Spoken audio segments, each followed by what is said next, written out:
Hello. जी साहब। सत्ताईस जी, सत्ताईस बोलो जी।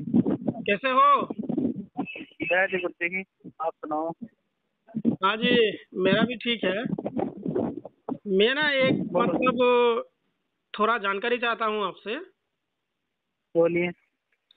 तो रामपाल महाराज जी का मैं काफी सत्संग सुनता हूँ। तो हम्म। वो ना भगवत गीता की जो अध्याय 7 है उसका हम्म। श्लोक संख्या 12 से लेके 15 तक का रेफरेंस देते हम्म। हुए कहते हैं कि यहाँ कबीर हम्म। परमात्मा की भक्ति लिखी हुई है। हम्म। तो इसी का निराकरण चाहता हूँ मैं, क्या ये सही है?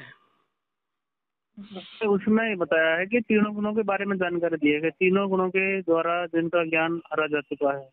हाँ। यानी वो तीनों गुणों से ऊपर किसी को नहीं जानते, ना उसके बारे में भक्ति करते हैं।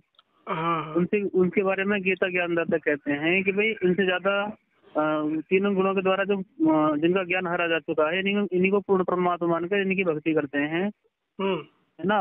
वो उसके बारे में बताया कि भाई उनको जो निकृष्ट बताया है, यानी जो ब्रह्मा विष्णु महेश दुर्गा, ब्रह्मा विष्णु महेश, ये तीनों गुण हो गए ना। हम्म। तो इनकी जो भक्ति में ही लीन है, इनसे अतिरिक्त किसी को नहीं मानते, उनके बारे में बताया है हम्म। कि वो मनुष्य में निज दूषित कर्म करने वाले प्राणी मुझको नहीं बचते। यानी इनसे ज्यादा गीता ज्ञानदाता लाभ दे सकता है जो ब्रह्म है। अच्छा। तो इसके बारे तो में ये पॉइंट बताया है इन 12 से 15 में। तो हाँ, तो ये ऐसा है ना कि वो कौन है, क्या वो कबीर परमात्मा है? आप जो है ना, गुरु जी का सत्संग आपने पुस्तक पढ़ी है, सत्संग सुने हैं? हाँ हाँ, सत्संग भी सुना है और ज्ञान गंगा पुस्तक से मैंने गीता का भी मेल किया है। अच्छा। तो वो तो कहते हैं कि वो कबीर परमात्मा है। जो ये श्लोक संख्या 13 है जिसमें ये हम्म। कहा गया, गुणों के कार्य रूप सात्विक राजस और तामस, इन तीनों हम्म। प्रकार के भाव से ये सारा संसार प्राणी समुदाय मोहित हो रहा है। हम्म। इसीलिए हम्म। इन तीनों गुणों से परे मुझ अविनाशी को नहीं जानता। तो वो अविनाशी हम्म। कौन है? कबीर परमात्मा ही है, रामपाल जी तो बोलते हैं। नहीं, ये ब्रह्म ने अपने बारे में कहा था, मुझ अविनाशी गुना, क्योंकि गीता ज्ञानदाता ब्रह्म है, ये सरपुरुष जिसको बोलते हैं। अच्छा। हम्म। तो आप जो है ना रामपाल अभी, जी। हाँ जी। आप जो है ना अभी इस ज्ञान को और थोड़ा सा गहराई से समझो। आपके नहीं सारे सवालों के जवाब मिलेंगे इसमें। नहीं नहीं, मैं तो समझ रहा हूँ, लेकिन श्लोक हम्म। श्लोक संख्या 14 में तो ये भी कहा है, क्योंकि ये अलौकिक अर्थात अति अद्भुत त्रिगुणमयी मेरी माया बड़ी दुस्तर है, परंतु जो पुरुष हम्म। केवल मुझको ही निरंतर भजते हैं वो इस माया को उल्लंघन कर जाते हैं, अर्थात संसार बिल्कुल से बिल्कुल। तर जाते हैं।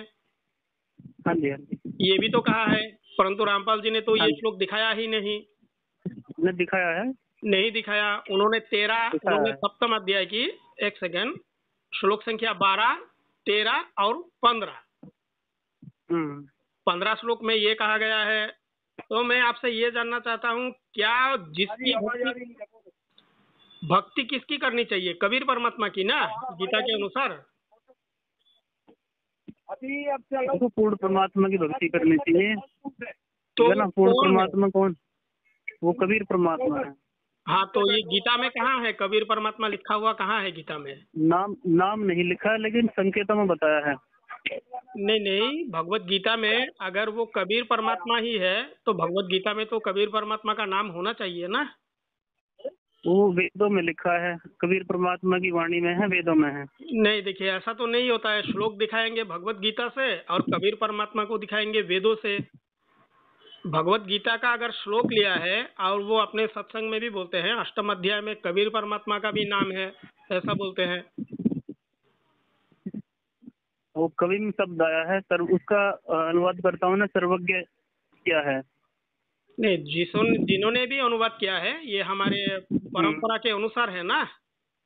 हम्म। ये तो हमारे परंपरा के अनुसार है। आज के समय अगर रामपाल जी आके बोलेंगे कि यहाँ कबीर होना चाहिए था, ये तो नहीं होगा। कोई नहीं, आप जो है ना गुरु जी के सत्संग सुनो, आपको सारा पता लग नहीं, जाएगा। गुरु जी ने जो सत्संग किया उसके बारे में विस्तार से समझाया है। सत्संग तो मैं सुनता हूँ। भगत जी, आप कितने सालों ठीक से है। जुड़े हुए हैं इनसे? हम 2005 से जुड़े हुए हैं जी। अच्छा, आप बोल सकते हैं क्या भगवत गीता की जो सप्तम अध्याय है उस अध्याय का नाम क्या है? नाम देखना पड़ेगा उसमें, लेकिन हमें तो ज्ञान से मतलब है ना। हाँ जो हाँ, ज्ञान, तो अगर जो गीता ज्ञानदाता ज्ञान दे रहा है, हाँ हाँ, हमें उस ज्ञान से मतलब है। तो भगवत गीता की जो सप्तम अध्याय है उस अध्याय के बारे में मतलब जानकारी नहीं है आपको, है ना? नहीं, आप नाम पूछ रहे हैं ना, अध्याय का नाम क्या है? हाँ, तो मतलब इसके अध्याय के विषय में आपको पता नहीं, इसका प्रथम श्लोक क्या कहता है ये जानते हैं? नहीं, जो देखो ऐसा है, वन में कितनी सारी जड़ी बूटी होती हैं, ठीक है ना। और सभी के बारे में जानना, जो हमारे काम की चीज हम बोलेंगे ना उसमें से। और मतलब आपके मतलब के अनुसार गीता से जो अच्छा लगता है वही ले लेंगे, है ना? नहीं, जो ज्ञान के अनुकूल चीजें हैं वो लेंगे। जैसे अच्छा, मान लो कोई किसी व्यक्ति को नहीं कोई रोग है, तो जो भगवत उसके गीता काम की में चीजें वो तो लेगा वो। नहीं, भगवत गीता में तो ऐसा कहीं भी नहीं है कि इसमें ज्ञान नहीं है, ऐसा तो किसी भी श्लोक में नहीं दिखाई देता किसी को भी।